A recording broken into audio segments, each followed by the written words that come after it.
Has been kicked. Thierry Henry has told me he'll be out for a lengthy time to recuperate a body racked by too much football over the last 4 years. But there's no truth, he says, in stories that he stormed out of the club yesterday. The 152nd North London derby, the first in this stadium where no away side has yet won. Can Tottenham create history, end 13 years without an away victory in this derby fixture, and gain revenge for losing out on a Champions League place to their deadly rivals in May? With Porto and Chelsea both the way to come this week, Arsene Wenger is calling this Arsenal's moment of truth. No Henry, Flamini with a calf problem, or Sondros banned. Giroud comes in at centre-half. Adebayor, Eboué, Clichy, Fabregas and Ljungberg all return. 6 changes in all. Tottenham make 2. Tainio plays his first league game since September. Keane swaps places with Defoe, who goes to the bench. Keane's 9th North London derby. He's never won one. Tottenham without an away league victory anywhere since April.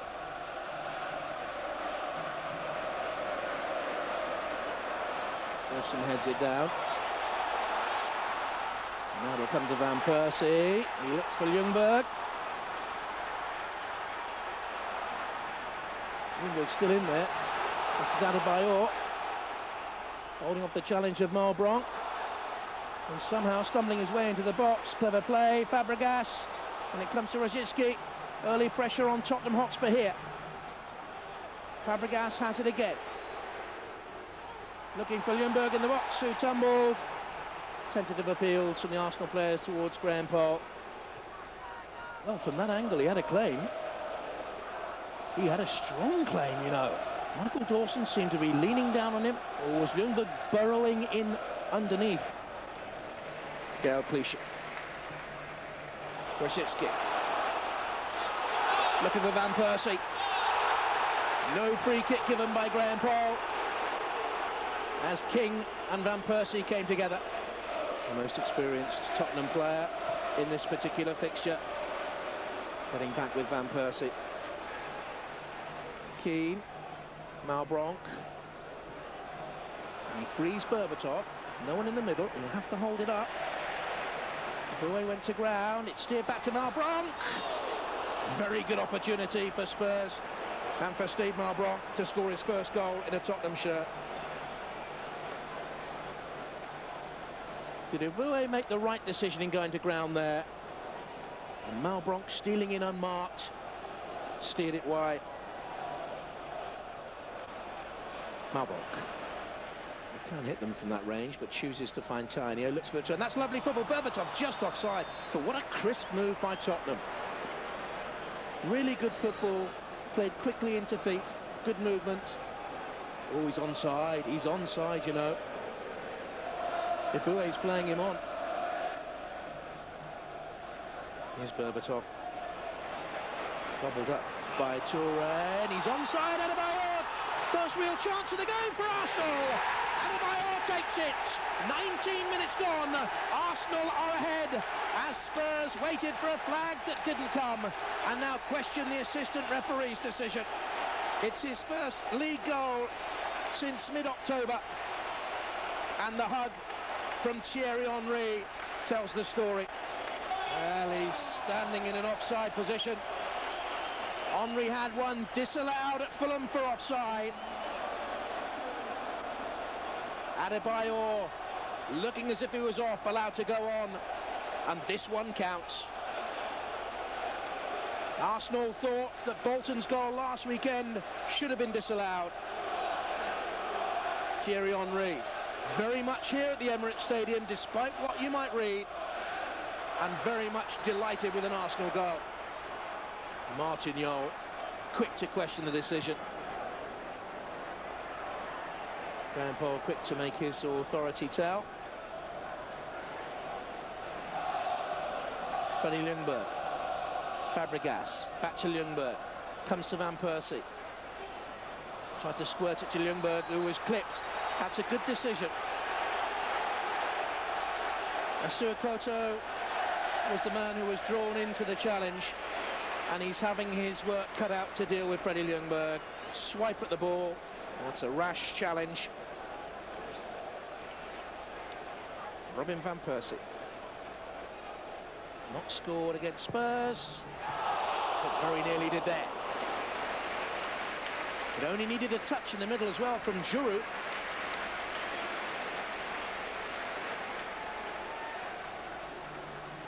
Giroud stepped over it. Had he made contact, Arsenal surely would have had a 2-goal buffer. Left it to curl in, but it curled wide. Fabregas. Arsenal today trying to avoid a third defeat on the spin for the first time in a year. And ahead. And looking good value for it. Adebayor profits from the mistake. Van Persie. Fabregas. Quickly to Rosicky. Takes it beyond Chimbonda. Challenge goes in. A penalty kick.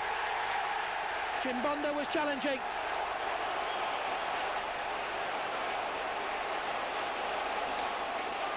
He was involved in controversy in his last big high-profile London derby, Tottenham-Chelsea, and he is again, Graham Paul. Rosicky crumpled under Chimbonda's challenge as he stretched for it. Did he get a touch on the ball? I think he might just have nicked the ball there. He certainly was stretching, but I think he made contact with the ball before the player. The Arsenal captain here beats Robinson. Arsenal 2, Tottenham Hotspur 0. And Spurs will feel aggrieved at both the Arsenal goals. A week of pain is melting away from Arsenal's shoulders. The captain watches on from the sidelines. It's been a wretched week for Arsene Wenger. He can celebrate. Tainio. And now Keane. Malbranc goes down. Berbatov. He goes down. Spurs look to Graham Paul. And not one decision has gone their way in the first half. Malbranc is the first to go down under a challenge from Fabregas, who then claimed that Berbatov was offside. I think Berbatov simply stumbled. They might have a case for the Fabregas challenge, but no, Berbatov fell over.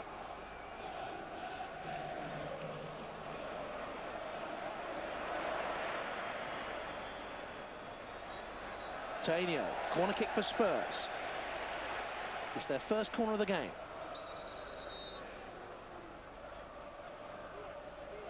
Graham Paul here wants a word with Robbie Keane and Eboué. There's been no physical contact, I think, between the two of them. They're just jostling for position. Keane was bouncing away, as he's done again. Now he gets in front of Lehmann. And the corner kick was aimed at Berbatov. Genius. Header away by Gilberto, who's important for Arsenal defending set pieces. Zakora.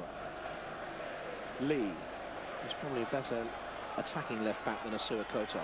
Lennon, cutting in from the line. Genius, who's missed the last 3 games injured. When he let that one fly, that's the first save he's had to make. Kick came out to Lennon. They've been much better at the start of this second half. Genius, it was wobbling a little bit in the air, but the goalkeeper couldn't get it away. And the Arsenal defenders looked fairly unhappy at him. Van Persie's made the forward run. Genius is there with him. Van Persie pulled down, was he? It's another penalty kick. Genius, the offender, was always stretching. Gets the yellow card. That was all about Robin Van Persie's strength. Ljungberg. Tottenham should have dealt with it much better than they did. Van Persie. Did he handle it? Certainly, Genius flicked out a foot. Tottenham can't complain about the challenge. Whose arm did it hit? I think that hits Van Persie's arm.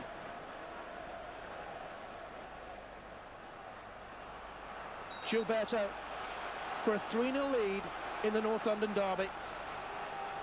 The captain strokes it. Arsenal 3, Tottenham Hotspur 0 with 18 minutes to go.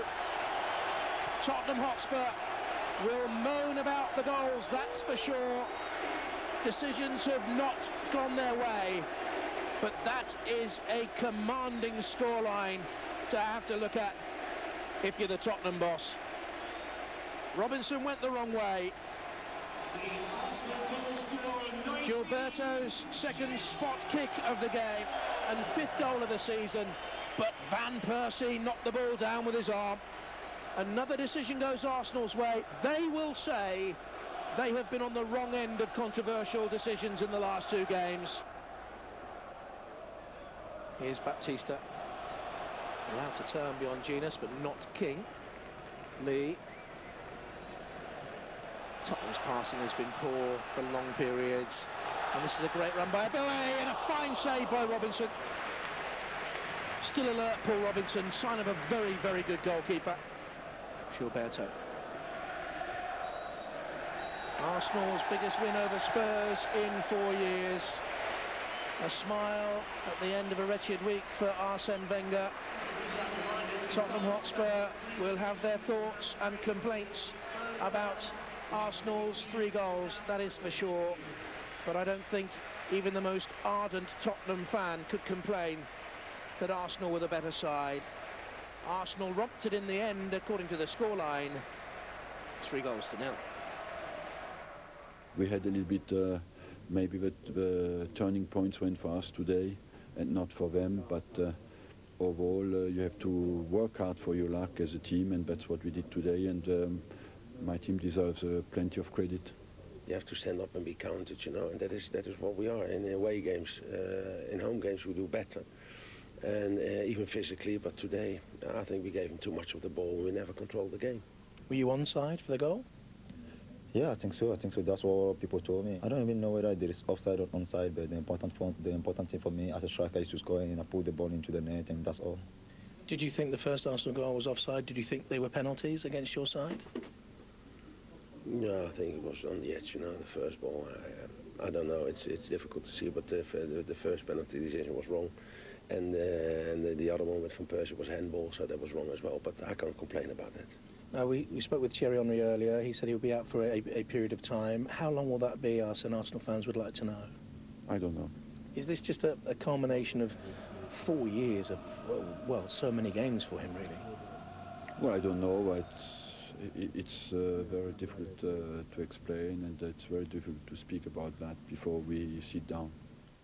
We'll come to that in a few moments, but after a bad spell for Arsenal, I know the decisions didn't really go for Spurs, but it was too easy for them. Arsenal played pretty well. Tottenham were the wrong side of embarrassing in the first half. They were devoid of direction, leadership, quality, but most importantly of all, devoid of fight. And in a North London derby, that is a disgrace. And defensively, they were a shambles at times. Well, what happens is Ledley King looks a long way shorter of being match fit. He really does. He looks as though he's struggling, but he was probably the best defender, so that would tell its own story. If you're pushing up and holding the line, or try to push up and leave space in behind, the one thing is that one of the centre-backs must be on a half-turn, because when it's played past you, at least they've got the run, and then they can go. Now, Dawson and King here, we've circled them, not great positionally, but when it's played past Ledley King, at least, even though he's not 100% fit, he can get there. This is a better example, where when it's played past him this time, half-turn, he's got the run on everybody. Played past him, he's first to the ball. Adebayor clicks his heels and he's down, but no problem there. But the goal is an absolute shambles. We've circled Dawson here, and that's all right because they're under no pressure. King goes and wins the first ball, wins the header. Dawson has a rush of blood like you never believe here. Why he runs into that position, I'll never know. Now you've got King square to the target, Dawson square to the target, Chimbonda square to the target. He's onside. Anything played past him, he's in. Adebayor is in. Nobody can get back. All right, he finishes it really well, but it's far too easy. And then what happens at the second, you know, a bit of controversy here because there's Graham Poll, but Tottenham gave the ball away so easily here. Graham Poll, there's no way he can see this tackle, Chimbonda. No, absolutely no way. He gives a penalty kick, and as we can see from the replay, he gets to touch the ball. Good tackle. The second penalty wasn't justified either, but it doesn't matter. Arsenal were so far in front it was almost untrue. Now we've enjoyed Jens Lehmann's antics over the years. You spotted one or two today that amused you a little bit. I just enjoy watching them. I mean, this is 3 years ago at White Hart Lane, right? Robbie Keane tries to upset him, gets in front of him. There you go. How does Jens treat him? Yeah, badly. That's a penalty kick, right? So Robbie Keane obviously remembers this. What does Jens do this time? Yeah, all right. I'll just shrug you out of the way. Then finally, Defoe goes over the top of him here, then comes back, and how's this for a look? This is the look of the day. Absolutely phenomenal. This disdain. I saw an interview with Lehmann. He was talking about lack of protection for goalkeepers, especially in this country, and he called all pundits stupid. So, I don't know. And he's usually spot on as well, to be fair. What do you make of the Henry situation? It's clearly a strange one. He's tired of the rest, I think, don't you? I'm not in that dressing room, so I don't know, but we'll eventually read about it in the papers. But I have never heard of a player with a long-term injury leaving the training ground and being upset. Have you? It just doesn't happen. I think so. Something's been said there that, you know, whatever it is, it's been bad. I think what Arsene Wenger said there in the after-match quote, saying that, you know, we'll have to sit down and talk about it. Well, wouldn't that have been done already? Wouldn't you have a rough idea of what's going to happen? I don't think he's been the same since he decided to stay. He's almost like he's got Barcelona-itis. It's quite hard playing after all. You got all the way to the World Cup final, no rest. It's often the most difficult season of all. Yeah, well, it is, but at Arsenal, I don't think he should be captain. I think that you put extra pressure on being captain. So take the captaincy off him, let him go and play his own game, because there's no doubt about it, he's a wonderful player, a terrific player, but at the minute he's under severe pressure, and obviously he's injured, and obviously he's had words with Wenger, and we'll have to wait and find out what happened. And the other thing, as Al touched on before, that Ledley King, he's playing through injury. He looks injured. He looks like he needs sorting out. He's going to make himself like chronic injury. OK. Denied there's a rift with Arsene Wenger. It had been reported that the pair had fallen out prior to the North London derby on Saturday, but Henry has underlined his commitment to the club, and he's spoken of his frustration at being out through injury. If I was all the time listening and all the things that's been said sometime, you know, I wouldn't have been in this game. And as I said to you earlier on, he goes with the game. People last season were speculating because I didn't sign. Now I sign, they still speculate. Nothing else I can say. You know, as much as I know that I love Arsenal, and my fans knows that, and that's the most important thing. You've been an icon on the field for ages, and you are for your teammates. Are you worried about them in your absence? Are you worried about how they're going to get on in the Champions League against Chelsea? Does that worry you that your big presence is not there? No, it doesn't really worry me. I think you've seen it against Tottenham on Saturday. I think I'm more confident in the team. It's just the fact that when I'm not out there, I always feel like I'm missing something. That's just the way I am, and I always want to be out there. But sometimes, obviously, your body tells you otherwise. So I'm more than confident. I'm sure we're going to do it tomorrow. It might be a bit more difficult against Chelsea on Sunday, but I'm more than confident. I just have so much confidence, and even more on Cesc Fabregas. I think he's young, but I do think he can spark the team anytime he wants to do it. I think he doesn't know yet how good he is. And I think he can do whatever he wants. Do you have any regrets that you made the wrong decision to stay or anything like that? I have no regrets whatsoever. Henry is suspended for Arsenal's Champions League match against Porto in Portugal. Arsenal need a point to qualify, but Arsene Wenger says they'll not go into the match looking for a draw. We have shown that on Saturday against Tottenham, that the team is highly united, focused and determined to do well, and that's what we did, and that's what we want to do again against Porto, where we try to play our game and try to win it. It's impossible to go into a game and just think you need a draw, but how cautious will the players be? That's always very difficult to predict. We'll try to go out and win the game, like Porto will certainly try as well. There is a potential in the team. As I said, since the beginning of the season, I learned from this team that they have character, they have potential. They have quality and unity, but we lack consistency in some games. We have a little advantage because we know we can beat them, but I feel since Porto has been consistent, has gained in confidence as well, so it should be very interesting tomorrow. Fight for the knockout stages of the Champions League. A goalless draw in Porto is enough for the Gunners to top Group G. But the conspiracy theorists got a shock in the second half.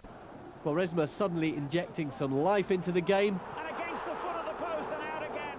Arsenal responded through Fabregas, but were almost caught out at the other end when Quaresma repeated his trick with the woodwork.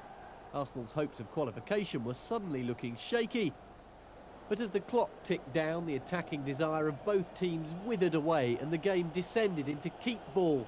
Not much fun for the paying public, but the draw was enough to send both teams through to the next stage of the competition. Jim Cockin, Sky Sports. I must say we suffered. Porto played well, and they look to have improved since our first game. And I feel as well that we were a bit flat physically tonight, and maybe a little bit overcautious as well. Because when you won the ball, we didn't go enough forward, didn't give enough support to Adebayo, and then it became difficult. But the good thing is as well that we didn't make any stupid mistake with such a young defence, and defensively we were quite sound, even if we were lucky once or twice with the post. Arsenal make the top of the group. Porto go through in second. CSK now into the UEFA Cup.